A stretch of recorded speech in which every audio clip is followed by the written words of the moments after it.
Welcome to NHMR's Sponsor Spotlight, where each month we highlight one of our sponsors, put a face to the company name, and get their perspective on the current real estate market. Welcome to our June NHMR Sponsor Spotlight. We have with us today REmax Showcase. We have Mario Friello and David Candelora sitting down with us to chat a little bit about their company, the REmax Showcase brand, and we're going to talk a little bit about the market as well. So let's jump right in and just get to know you guys a little bit. I'll start with David right here on my right. Tell me a little bit about how you got into real estate and then what drew you or compelled you to move to the REmax brand and start a company. Yeah, so my father was in real estate before I was, as an investor primarily. And then being an investor, you can't really rely on realtors as much, and we were missing a lot of deals, essentially waiting on things. So it was a natural progression to get the license, starting a business. My primary company was Prime Management, which is a property management company, and we were just doing a lot of transactions, naturally progressed into real estate, doing traditional brokerage. And then from there, we tried to start our own little small mom and pop, and just the back end logistics wasn't right. I felt like I spent more time defending who we were, explaining who we were, and so we really looked towards a big name brokerage. And REmax gave us the flexibility to do what we want to do. Even though we are a franchise, it gave us the opportunity to, kind of customize everything. And so we're all different. And really just that freedom and flexibility under REmax. And everybody knows the balloon, So once you say REmax or people see the balloon, you don't have to explain or defend or talk about it. So, it's kind of a nice fit. That's great. I'm going to come back to you a little bit about, what specifically that REmax brand and programs let you do. But I want to jump to Mario and just hear a little bit about your entry into real estate and how you got involved in this partnership. So my entry into real estate started about 10 years ago, fixing houses with Dave. Between that time, I was living in Italy and filling contracts and space back and forth. And then about a year and a half doing that, Dave said, "Do you want a real job?" And my answer was an immediate, hard no. I don't. He's not lying. I actually had to convince him and coerce him to work for me. Yeah, so then that turned into getting licensed and doing all these things. Yes. Part of the REmax brand is they've been around forever and they're still innovative. The technology side of it and the recognition, and then like Dave said, the ability and the freedom and the support to run our office how we choose. Yep. That was huge for us. That's great. Well, I'm glad you ended up finding each other and you convinced him, because I could tell you guys work well together. And my wife took some convincing on our partnership, so sometimes that's where it starts, things work out. But it also helps that he's family, so we had a little. That part I missed. So there you go. Now, that makes sense. But that's good too. You have an instant trust with each other.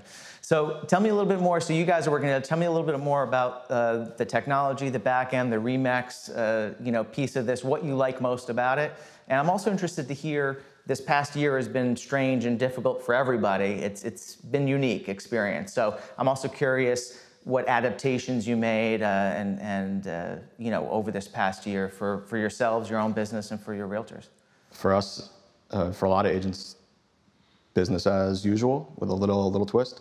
If we're not adapting, if we're not changing to surroundings and everything else, we're not doing our job. So this was just an extra little twist. Yeah. 4 or 5 years ago, you're showing 30 houses and you're not submitting any offers, and now you're not looking at houses and you're submitting offers. So it's the same, different. Sure. They're submitting 30 offers. Yeah. Yes. A lot of at-bats. In our last one, that's what how she framed it. You need a lot of at-bats as a buyer. Yeah. And then, with REmax too, it's nice. There's a lot of technology there that we have. I mean, being an international company, one of the largest in the world, it gives us a lot of power and leverage with technology companies. So we have a lot of one-click, does it all kind of things. So a lot of the branding is done for us. I know, previously we tried to develop our own websites, and it's just, you don't even know the format. You got to customize everything. So it's nice to have a lot of templates, and there's hundreds of templates. So it's almost a little too much, but once you find something you like and you get into it, you know how it works, and it's kind of set it up once and forget it. And a lot of these things we see too, I mean, just silly things that I see, like people posting listings on Facebook. they'll post the address, or they don't post the price, or they don't post the details about it. So, you know, we have a lot of one-click back-end stuff where, you know, we have a single-page website specifically for your listing. And then you can post that on Facebook, and people can click there to get the information. So I know some people don't like that because they feel like they like the interaction, they like to answer the questions, but you know, it depends on your cup of tea. But so we have a lot of that back end stuff that we can do. You know, that's just one piece of it. There's a lot of marketing. There's custom made commercials. So it's nice to have that power and stop having to, you know, really develop that. So that's already given to us. So now we can run our business. We can support our agents. We can help them. We can do things. We like to do a lot of dumb and silly things. You know, as we've talked, we kind of bought some production equipment. I mean, obviously nowhere near this, but, you know, just to kind of do some videos and to shoot some things. You know, we have an in-house tech who does that for us. Curry's rolling the B-roll over here. But, you know, so those are some of the things that we can do now because all of that is done for us, you know. So it allows us to spend more time working with the agents, helping the agents, developing the agents, doing our own thing, golfing Wednesday mornings, going to Italy for 2 weeks. You know, so it's just nice to have that power and that brand behind you. Yes, yeah. No, that makes sense. And you do have to, as much as we have to do for our clients and as demanding as our job is, if you can't balance it in some way and find some ways to ease the burden of all the roles you play and all the hats you wear, you burn out eventually. Yeah. So you got to find support and help someone. But all those things make a better agent at the end of the day. They make better owners. They make better brokers because your personality and everything else is what it is. It's the relationship. We're a service industry. You know, and that's what it is. So your personality comes into it, and your relationships get stronger. And just be who you are and sell a house every once in a while. Makes sense. So pivoting to the two of you guys and where we might see you around town and what you like to do and just getting to know you. You mentioned golf, you mentioned Italy, but either tell me more about that or tell me a little bit about what you guys do when you find a free moment in this wacky market. I'll start with you, Dave. You know, I just really like to relax. I got 2 young little boys, and they love swimming. So I get into dumb projects. So I've got like a 60 by 60 garden in my off my driveway that we're trying to get that going. I had a whole hydroponics set up in my basement, running everything for vegetables and fruits. And we got 16 chickens. So, there's a little bit to do. Not quite a farm, but, at this stage, watching them grow and develop is nice. I coached soccer a little bit, which was fun for me, and I think my son really liked it. He kind of coerced me into it. So, really about that. Happy hours, you can find me around local bars in the, near whatever office I'm at. But usually, nights and weekends, I'm home with the kids. So. Awesome. A little more laid back now. No, that sounds like fun, though. That's good. That's good. Mario?